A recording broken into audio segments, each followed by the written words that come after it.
Alors je pense que notre rapport au travail, par rapport au Covid, il est modifié d'abord par la distance finalement et cette déspatialisation que cette, crise sanitaire nous fait vivre. Et donc, avec cette distance, cette déspatialisation, il y a une partie de notre rapport au travail, de nos interactions avec le travail qui deviennent plus formalisées. Et en fait, cette formalisation, quelque part, elle peut nous amener sur un rapport au travail qui soit alors plus transactionnel, c'est-à-dire qui soit limité à qu'est-ce qu'on attend de moi, qu'est-ce que je dois faire, quand, comment, combien, pour quand, etc. Et donc voilà, je vais délivrer ce qu'on attend de moi, ni plus ni moins. J'attends les choses formellement. Là où on pouvait avoir un rapport au travail aussi empreint de relations, de convivialité, de toutes ces choses informelles, ces rapports sociaux, cette socialisation, qui fait qu'on fait plus que ce qui est attendu de nous au travail en temps normal, qu'on se donne au travail. Un autre aspect, c'est qu'on va vivre, on va ressentir avec plus d'acuité, je dirais, le type de culture organisationnelle ou de style de management dans lequel on se trouve.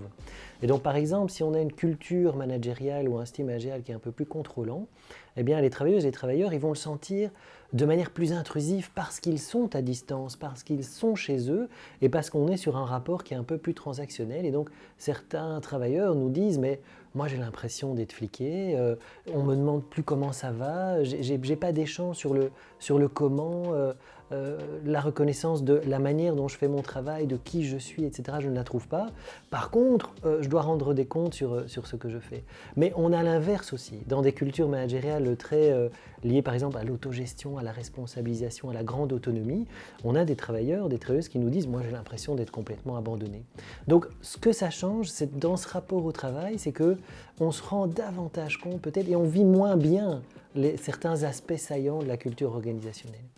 Une autre transformation encore qui risque d'être durable, c'est la place plus importante de l'espace privé dans le travail, des dimensions privées, des dimensions personnelles, le fait de choisir de travailler chez soi, d'être chez soi, eh bien, les études nous montrent que demain on travaillera sans doute davantage chez soi et donc c'est-à-dire que l'espace privé devient plus important et ce qui touche à l'espace privé, les questions de conciliation, etc., vont sans doute devenir plus importantes et faire partie intégrante de ce rapport au travail demain.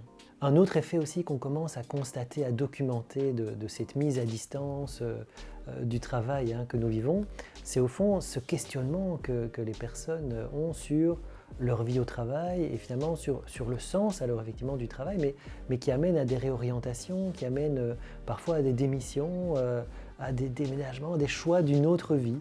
Et donc on voit qu'effectivement cette mise à distance nous fait voir autrement le travail, l'organisation, les activités de l'entreprise aussi pour lesquelles on travaille. Le sens, il vient d'abord de son travail, il vient d'abord du contenu du travail. Et donc là, il est important de redonner tout l'espace nécessaire, toute la place, si vous voulez, au contenu du travail et de faire en sorte que les questions d'organisation du travail n'empêchent pas de bien faire son travail. Ça, c'est vraiment l'enjeu. Et donc, c'est un premier critère. Ensuite, on sait aussi que le sens au travail, eh bien, il vient des capacités que l'on a d'apprendre, de se développer. Et donc, à nouveau, il va falloir regérer, réorganiser un petit peu tout ce qui apporte de l'apprentissage, du développement.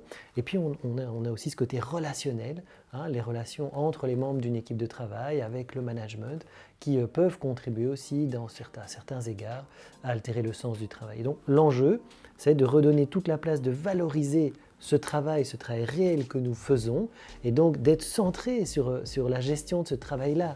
Les changements qui vont laisser des traces dans l'avenir suite à cette expérience que nous vivons, c'est certainement que là où on a régulé l'absence depuis finalement 25-30 ans, là où on a commencé à mettre en place du télétravail, un jour par semaine, etc., je pense qu'aujourd'hui on se rend compte de la nécessité d'organiser la présence. C'est ça le grand challenge et je pense que c'est ça qui va marquer l'organisation du travail demain. Re-réguler la présence, identifier les activités pour lesquelles on doit être ensemble en proximité physique, et je parle de socialisation, mais en fait la collaboration, la créativité, l'innovation sont un ensemble d'activités qui nécessitent une forme de proximité physique. Et donc c'est sans doute vers ces organisations du travail qui vont penser, organiser la présence au niveau managérial, mais aussi au niveau des espaces de travail. Ça a une incidence sur le type d'espace de travail aussi, qu'on va voir dans les années qui viennent des transformations majeures se passer.